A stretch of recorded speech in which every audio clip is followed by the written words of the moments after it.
topic of Swami Vivekananda and national integration. Speech will be delivered by Professor Prema Pandurangan, Sri Perumbudur. Professor Prema Pandurangan is a former professor of English. She is devoted to the cause of spreading Bhakti and Indian culture since the age of 15. भीमातीर निवासाय पंढरीपुरवासिनी Pandurang प्रकाशाय विठलाय नमो नमः मरुत्पुत्राय कवये भीमाय भयहारिणे श्रीमदानंद तीर्थाय प्रख्याताय नमो नमः शिवतनय वरिष्ठं सर्वकल्याणमूर्तिं परशुकमलहस्तं शोभितं मोदकेन अरुणकुसुममाला व्याललंबोदरं तं मम हृदयनिवासं श्रीगणेशं नमामि कृष्णव्रता कृष्णमनुस्मरन्तः रात्रौ च कृष्णं पुनरुत्थिताय ते कृष्णदेहा प्रविशन्ति कृष्णम् आज्यं यथा मन्त्रहुतं हुताशे बुद्धिर्बलं यशोधैर्यं निर्भयत्वमरोगता अजाढ्यं वाक्पटुत्वं च हनुमत्स्मरणात् भवेत् अन्नपूर्णे सदापूर्णे शङ्करप्राणवल्लभे ज्ञानवैराग्यसिद्ध्यर्थं भिक्षां देहि च पार्वती हयग्रीव हयग्रीव हयग्रीवेति यो वदेत् तस्य निस्सरते वाणी जन्नुकन्या प्रवाहवत् राकाचन्द्रसमानकान्तिवदना नाकाधिराजस्तुता मूकानामपि कुर्वति सुरधुनी नीकाश वाक्वैभवं श्रीकाञ्चीनगरी विहाररसिका शोकापहन्त्री सताम् एका पुण्यपरम्परा पशुपते आकारिणी राजते सत्यं विधातुं निजभृत्यभाषितं व्याप्तिं च भूतेषु अखिलेषु चात्मनः अदृश्यत अत्यद्भुतरूपमुद्वहन् तम्भे सभायां न मृगं न मानुषं नरसिंह न मृगं न मानुषम्. My humble obeisance at the holy feet of Lord Parthasarathi, at the holy feet of the Divine Trio, the holy feet of all the Swamijis who have gathered here. I am extremely indebted to the Lord for giving me this opportunity. May I indulge in a few personal remarks with your kind permission, Swamiji. My association with the Ramakrishna Mutt seems to be decades old. My mother was a small child of 7 when she was in Bombay, I heard. And every day she used to make mala for Guru Maharaj and Sharda Devi. I never knew that this was my connection. And I have another confession to make. My learned father, Dr. P. Nagaraj Rao, and his association with the Mutt is also very old. He also occupied the Vivekananda chair in the Madras University. But more than that, I have another personal touch to confess and be proud of. Nearly 40 years back, Swamiji, Swami Ranganathanji Maharaj, who was a very close friend of my father, came to our house, put his hand on my head, and you know the way he spoke, Prema, a day will come when you will go from city to city, country to country, spreading the Bhagavatam. That's exactly what I'm doing now, you understand? I was a teacher of English, and I never knew that Swamiji had this prophecy for me. And today I'm thrilled. I'm a very emotional person. Whenever I think of Swami Vivekananda, my whole body is ablaze with pride, with gratitude. I don't know what to say. But I must tell you, 25 years back, we started a small ashram in Sri Paramattur. It's called Kshetra Upasana. I told my missionary friend Krishna Kumarji, as a preacher, I am not happy because Swami Vivekananda felt that religion and service should go together. And that is what inspired our little ashram. And I'm following very, very humbly these great persons' great words. It's rare to be born as a human being, rarer to have a purpose in life. Durlabham manusham janma, tadapi adruvam arthadam, said the little child Prahlada. Swami Vivekananda Maharaj, who came to this place in his own person and stayed here for 9 days, as I stepped into the building, I felt the vibrations. That radiant, luminous sun of India, who shines bright in the firmament of Indian history, placing Hinduism and Bharat on a high pedestal in the eyes of the world, we bow down to him. My special thanks to revered Swami Gautamananji Maharaj, the Ramakrishna Math, for this invitation. My thanks to respected Padma Shri Nalli Chettiarji and Dr. Nakarajan Navargal for introducing me to this function, to have given me this opportunity to offer my humble tribute to this great man. 150 years back, this great son of India came into the world. Bengal gave us this noble child of Bharat. Sister Nivedita felt he and India became one. India was Swamiji's greatest passion, she says. India throbbed in his breast. India beat in his pulses. India was his daydream when he wanted to achieve. India was his nightmare when he found what was going wrong with her. Not only that, he himself became India. At a time when we have politicians who are off the minister, by the minister, for the minister, here was a man who became India. I hope you see the difference. He became India. Who is the person who feels that he and India are one? Give me one soul and I will bow down to him. He was the embodiment of India in flesh and blood. He was India, she says. He was Bharat, the very symbol of her spirituality, her purity, her wisdom, her power, her vision, and her destiny. Unquote. To him, the whole nation had a sacred connotation. He was not a patriot in the ordinary sense of the term. He was an ardent devotee of Bharat, proud of her through and through. You saw the way Swamiji eloquently placed before us the life and teachings of one of his best disciples who introduced him to the world. How much these people, great people went through. We only saw the end of the product. We didn't see how it was being made. So much has gone behind the history of Swami Vivekananda. He was not a patriot in the ordinary sense of the term. He had made a deep study of the rich heritage and a sensitive assessment of her predicament too. He was a dreamer and a realist, a very rare combination, but a delectable one. He had clear-cut ideas about our strength and our weakness. Although he was praised and applauded and appreciated by the West, he was firmly rooted in the soil of Bharat. The West did not sweep him off the ground. His message is eternally relevant.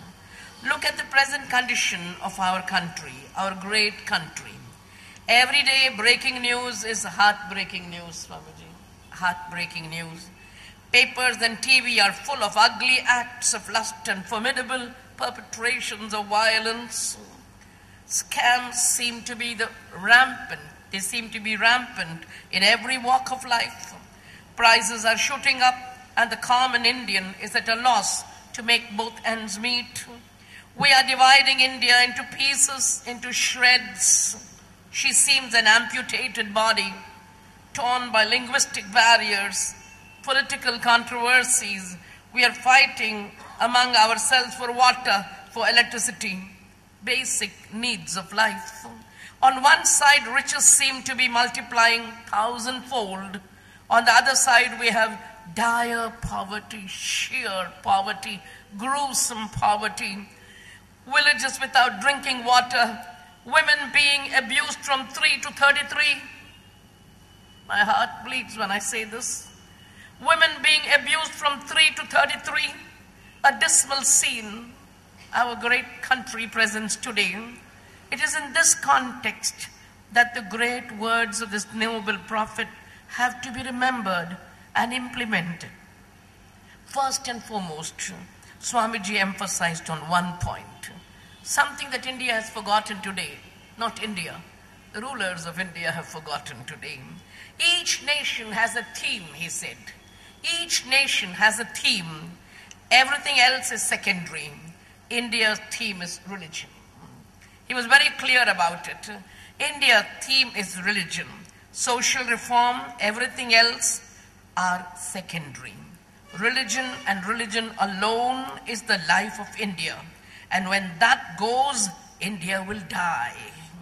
Before flooding India with socialistic and political ideas, he said, first deluge the land with spiritual ideas. Who will delude? Swamijis, with folded hands I ask you, almost 50 years I have been talking about the Lord. I pity the youth of India today. They don't have a galaxy of great people to follow. They have secular models. They don't have moral models. They don't have spiritual models. To make them remember this great man, that is our duty. And we are very happy that the Mutt has come forward to have this celebration. Give them a big hand, please. At least the word will spread. One day, like forest fire, the words of Swami Vivekananda will spread among our youth, and they will know there is a model to follow. There's a model to follow. A young man who could make India stand up in the eyes of the West. 150 years back, this man was born in our country. Vivekananda was of the opinion that no destruction of religion is necessary. The first thing that half-baked people say is, get rid of religion. That is the cause for all our problems. No, sir, it is not religion that is the cause for this disruption. It is the abuse of religion. We have not presented religion in the right sense of the term. It's the state of society that exists now has to depend on religion, and only then it will improve. He strongly believed and emphatically stated the Indian mind is first religious and then anything else. By nature we are religious. Trying to ape the West, we are trying to be something else. It's like giving up your own skin and trying to graft another skin on yours. We have to be religious, and we don't have to be apologetic about it. We have to be proud that we Indians are religious. I hope you'll give me a big hand for saying this. We don't have to be apologetic to say that we are religious. We are proud to be religious. Nothing wrong with it. Our lifeblood is spirituality, he said. If it flows clear, if it flows strong and pure and vigorous, everything is right. Political, social, any other material defects, even the poverty of the land will be cured if that blood is pure. You understand? I want this message to reach our rulers. Our rulers. I want this Navaratri celebration to be held in the Parliament of India, my dear listeners, in the Parliament of India. They need it. We are ordinary people casting one vote. Nothing happens. They are the decision makers. They are the rulers, and they should know that India is basically spiritual. And if they go back to spirituality, they have reached the goal of their life. Swamiji's tireless repetition of this maxim rings in our ears. Spiritual knowledge is the only thing that can destroy our miseries forever. Any other knowledge satisfies wants only for a time. Think of this beautiful line. Any other knowledge satisfies our wants only for a time. All other knowledge is only temporary. It doesn't give us permanent satisfaction. But religion, spirituality, gives us permanent satisfaction. What is the reason for the disruption today, the disharmony today? Greed. And greed because we do not really know what we want. Desire is leading to satisfaction. Satisfaction is leading to further desire. And we have not known what Swami Vivekananda meant when he said, that renunciation and service are the two watchwords before us. He had simplified the requisites for the greatness of a man and a nation. 3 mantras he gave us. Conviction of the powers of goodness. I sound very old-fashioned repeating all this. Conviction of the powers of goodness. Goodness has a power. Goodness has a great potentiality. Today everybody thinks roguery is the way to success. In such a world, what will my words do? Where will my words reach? Where will society understand that the power of goodness is something very, very important to know? Second, absence of jealousy and suspicion. These are the two things which you have to get rid of. Unless we get rid of jealousy and suspicion, we cannot come up in life. Whether as an individual or as a nation, he felt that these 3 mantras have to be remembered.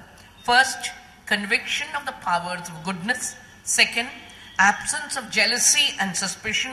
Third, helping all who are trying and to be and to do good. Those who want to be good and those who want to do good, try to help them. These are the 3 ways in which an individual can improve and a nation can improve. At the time when he lived, we were not independent, but he had prophesied that within 50 years we'll be independent. What a prophecy it was that came true, did it not? Did he not say that there's going to be a revolution in Russia? And there was a revolution. The great men of the world, the Bhagavata says, they don't come to work out their karma. They come to take the godless people towards God. Janasya Krishnat vimukhasya deva adharma shilasya sudukhitasya anugrahaiva charanti nunam bhutani bhavyani janardanasya bhutani bhavyani charanti nunam. It is in the present tense. These great men walk. They walk the world. They walk the paths of the world only to bring godless people towards God. There are no values today. The greatest value is money. Hence the Machiavellian way of making it and landing up in Tihar jail. No one has taught us, no one has taught our erring politician moral and spiritual values. They have not known Swamiji's national ideals, renunciation and service. Give me the modern ruler who renounces. Give me the modern ruler who believes in service. No. If only he would, the nation would be a different place to live in. Renunciation is an important part of growth. Indulgence leads to weakness. Renunciation to strength. Service is another motto to be kept in mind. How is service inspired?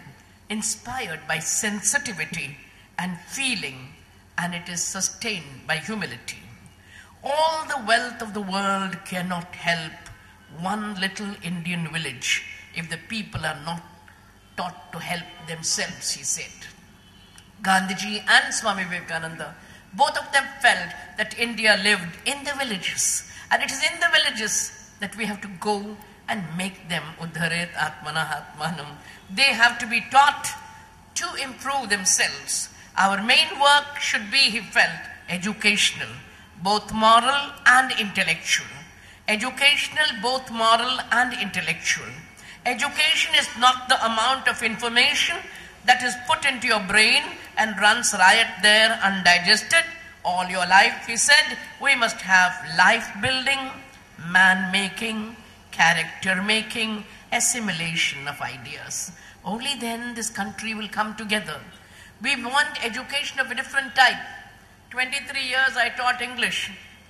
I got fed up because I knew that 2 minutes after the class was over, my children were walking out of the room to beat each other with cycle chains. I never taught them that. I never taught them that. I said, my God, what is happening to the youth of India? Do they not have any moral values? Who will teach them? That is why I took voluntary retirement. I said, let me at least talk to a captive audience who is willing to listen to me, pass on the message that there is a place for moral values there is a place for moral and spiritual values. Unfortunately, Swamiji, in the name of secularism, wrong definition of secularism, there is no prayer in the schools. In some of the schools, we don't even have a prayer in the morning. How will our children come back to God? Moral and spiritual values have to be taught in education. That is what Swamiji wanted.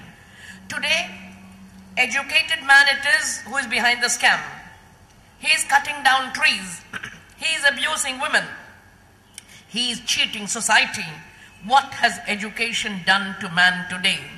Thousands of years back, the commonsensical Sanskrit language said, please write Sa Kshara. Sakshara is the educated man. Perverted Rakshasa, that is what he is becoming. Saksharo viparitatve Rakshaso bhavatitu. That is why Swamiji said, you want to improve India, close down colleges and schools for 10 years. If he was today, he would have said 20 years. What is happening to education, my dear?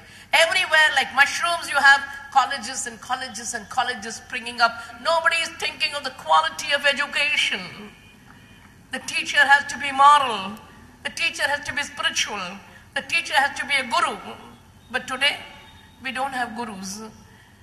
The child can learn more from the internet than from the classroom teacher. That is the problem.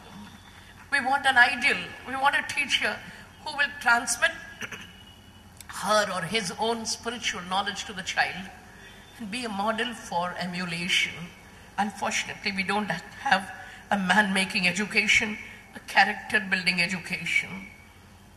It is the modern educated man who is throwing out his parents.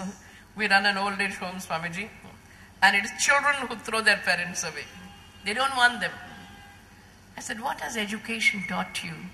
The simple things of life which you have to learn as a human being have not been taught to the modern young man who is educated. Swamiji felt the only service to be done for our lower classes is to give them education, to develop their lost individuality. Every nation, every man, every woman must work out his own salvation. And that is how we put ideas into their heads. He felt that even secular knowledge should be transmitted through religion. His ideal of education is noteworthy. We want that education by which character is formed, strength of mind is increased, intellect is expanded, by which one can stand. Oh, thank you. Thank you very much. The intellect is expanded and by which one can stand on one's own feet. I want you to note these four important aspects of the ideal of education. What should education do? Character should be formed.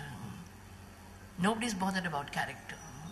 Nobody's bothered about who you are and what you are doing. They just go by the degrees. And the degree is nothing if it doesn't have a character behind it, if it doesn't have dharma behind it. The great Hanumanji Maharaj, as you were quoting Valmiki Swamiji, I am reminded of Hanumanji entering Ravana's darbar and looking at 10-headed evil, sitting with all opulence, power and pelf and glory, and there he is eloquently praising Ravana, much to your dismay. Aho rupam, aho dhairyam, aho sattvam, aho dyutihi, aho rakshasa rajasya sarvalakshana yuktata. You almost feel Hanumanji has become Ravana Bhakta. But then he adds, Yadi adharmo na balavan syat, syadayam rakshaseshwaraha, syadayam suralokasya, sashakrasya picha rakshita. If this 10-headed demon king was not adharmic, he would have ruled heaven itself, said Hanumanji. That is the power of dharma. Our children don't know that education should be character building. Second, strength of mind is to be increased. Unfortunately today, look at the definition of education then and look at the condition of education now. Education is not making us develop our character. The educated man has no strength of mind. Maximum number of educated boys and girls are committing suicide. They can't face the problems of life. What is the use of having so much software and no soulware, my dear listeners? No soulware at all. Come to the Ramakrishna Mutt. Come to the great missions of India who will teach you how to have soulware. My children know so much of software but no soulware. I cry for them. So much of data, so much of information, no reformation, no inward growth. I feel sad for them. Many educated people cannot face life and they take to addictions. Many are weak in body and mind. Should not the educated man have an expanded intellect? Should he not have a comprehensive understanding of life and matters? Above all, should he not know how to stand on his own feet? Today, education has made us helpless. The man in the village is more brave than the man with the degrees. Today, you have MBAs seeking jobs in petrol bunks, and you have technical experts running after people for a job. An unforgettable panacea prescribed by Swamiji is with respect to women, a very sensitive issue, my dear listeners. All nations have attained greatness by paying proper respect to women. That country and that nation which do not respect women will never become great, nor will ever be in future. Yatra naryastu pujyante tatra ramante devata. Women in India have not been kitchen maids. Women have not been vessels of sexual passion. Women have always been held high from the times of Sita, from the times of Gargi, from the times of Maitri. When my Lord is given Mother Sita in marriage, Swamiji, you remember the words of Janaka, Iyam Sita mama suta saha dharma charitava pratichachainam bhadrante panim grinhishva panina.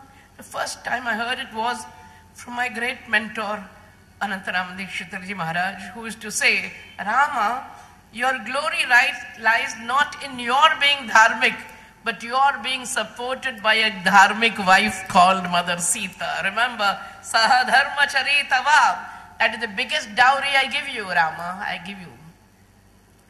When against the law of primogeniture you will be sent away to the forest, don't think Mother Sita will come back to her father's house. She'll walk with you for 14 years through bushes and brambles and suffer the life of privation.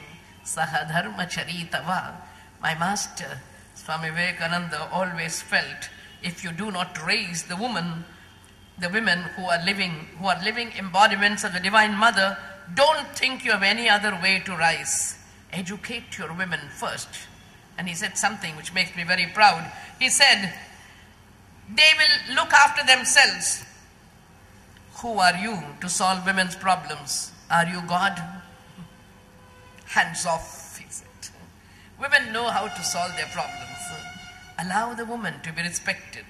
Female education is to be spread with religion as its center. Religious training, the formation of character, the observance of the vow of celibacy, these should be attended to. I tell women wherever I meet them in India, remember, the Western woman may need drinks, may need drugs, may smoke and behave as she likes. The Indian woman is the embodiment of Sita. Remember, she is the embodiment of Sita. She has talent, she has chastity. Please don't think, I don't say all Western women are like that, but those women without spiritual background may go astray. But the Indian woman has to keep to the path of Sita. That is what Swamiji felt. She is there in the blood of every Hindu man and in every Hindu woman. We are all the children of Sita. Any attempt to modernize our women, if it tries to take away women away from the ideal of Sita, is immediately a failure. My appeal to Indian women, with the spirit of Swami Vivekananda behind me, is let the Indian woman be Indian woman and Indian woman. I hope you understand. Be Indian, be woman, and be Indian woman. I hope you understand what I mean.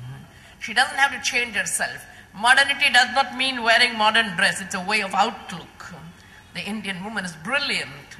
She can occupy any seat today. She is born in the footsteps of Mother Sita. He had great faith in women's potentialities when he made a very lovely statement. He said, with 500 men, the conquest of India might take 50 years. With as many women, more than a few weeks. Please clap. With 500 women, with as many women as 500, it'll take a few weeks to improve India. I wish our rulers would know about that. The problem with the present state of our country is the supreme selfishness of the educated class. The next thing that comes to my mind is Swamiji's recommendation. The lion-hearted sannyasin, words ring in the corridors of history. 3 things are necessary. First, feel. Feel from the heart. Today everybody feels only for himself. And that's why lands up in the cardiology department with a cardiac arrest.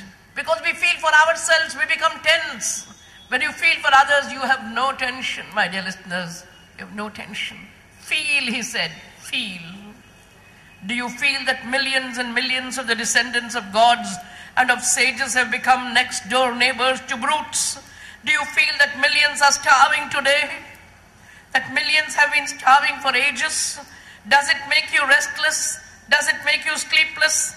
Has it gone into your blood, coursing through your veins, becoming consonant with your heartbeats? Has it made you almost mad? Are you seized with that one idea of misery, of ruin? And have you forgotten all about your name, your fame, your wives, your children, your property, even your own bodies? Have you done that? That is the first step to become a patriot. The very first step. How many of us are patriots? Turn the mirror to yourself. We don't bother. We watch poverty like a movie, Slumdog Millionaire. For us, it's a 3-hour affair on the celluloid screen. My heart bleeds when I read these lines. Thousands are dying hungry, and thousands of people are squandering money.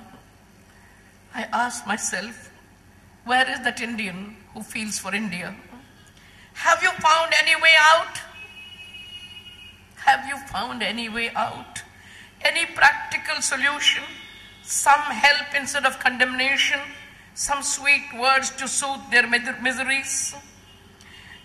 Have you got the will to surmount mountain-high obstructions? Swamiji, in his eloquent and very convincing Tamil language, was telling us how much he went through, how much Swamiji suffered before coming up to the pedestal where we see him. Nobody thinks of that. We only think of the end product. We don't think of how he reached that end and that goal. Do you have that will to surmount mountain-high obstructions? If the whole world stands against you with sword in hand, do you still dare to do what you think is right? No. The moment somebody challenges, we compromise. That is the rule of the day. Because we do not have a will. We do not have that willpower to stand for the right. You have to stand, doesn't matter if you stand alone, but you stand for the right. Do you have that power?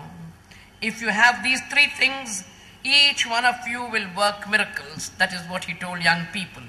Swamiji always felt expansion is life, contraction is death. Why are we not together? Because our hearts are not expanding. The moment you ask somebody for anything good, we run an ashram. I know what it is to ask for help. They say tight budget. I said not tight budget but tight heart. That is the problem. Budget has always been tight or loose, whatever it is. The heart that matters. It is the heart that matters. Do you feel for others? Do you ever think on a Diwali day, when you are buying a sari for 1 lakh of rupees, can you at least serve a few people with ordinary daily wear saris or dhotis? Nobody thinks of that. When you are admitting your child in a school where you pay lakhs of rupees, have you brought notebooks for the poor child studying in the local school? No. Nobody thinks. All expansion is life. All contraction is death. Feel, he said, my children, feel. Feel for the poor, the ignorant, the downtrodden. Feel till the heart stops and the brain reels and you think you'll go mad. All of us remember the traditional words, Matra Devo Bhava, Pitra Devo Bhava, but he had a different mantra, Daridra Devo Bhava, Murkha Devo Bhava. The ignorant are also our gods. We have to respect them. We have to bring them to the life of education, civilization. The true definition of true religion, he felt, was, I do not believe in a God or religion which cannot wipe the widow's tears or bring a piece of bread to the orphan's mouth. Religion is not japa and tapa. Religion is, that is for individual salvation. The Master of the world has brought us to realize the one who is a true bhakta is Adveshta Sarvabhutanam Maitra Karuna Evacha Nirmamo Nirhankara Samadukha Sukhakshami. Finally, I come to the point of religion. That is the main bone of contention. Many people think that India needs to have a policy decision on the religion, the various religions in our country. He was very clear on this point, and I'm sure you will also appreciate. In the Parliament of Religion, Swamiji made his clear-cut prophecy and also declaration.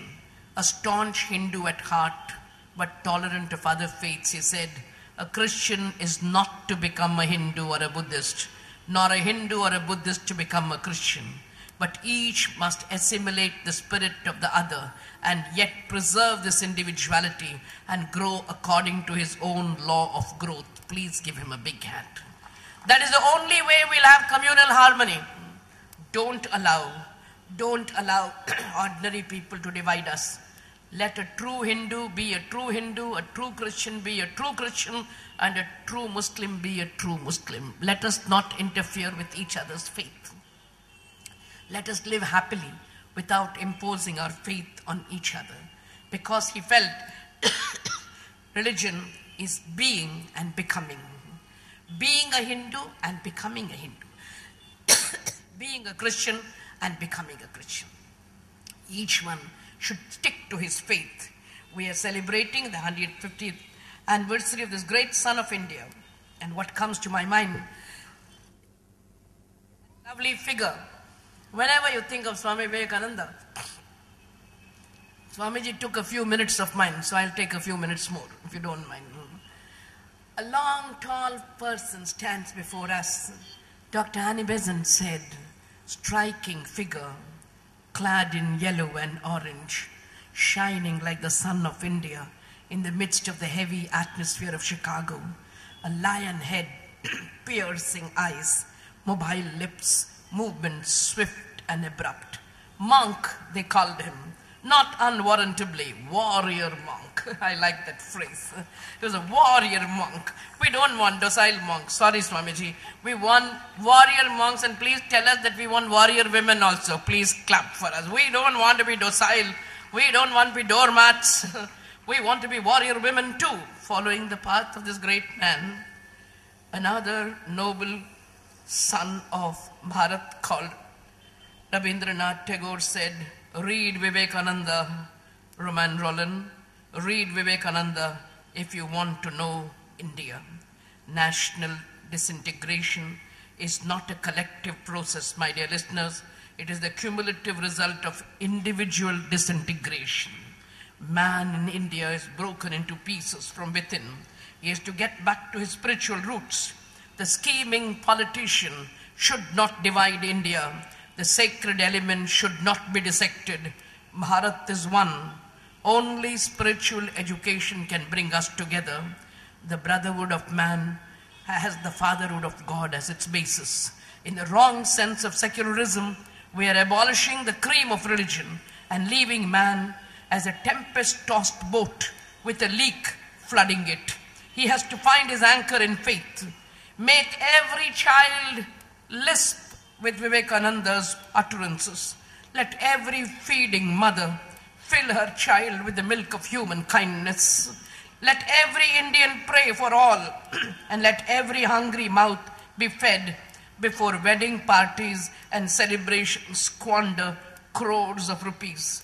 It is the masses who have to be raised, and national integration will be a fulfilled dream. Jai Hind. Thank you.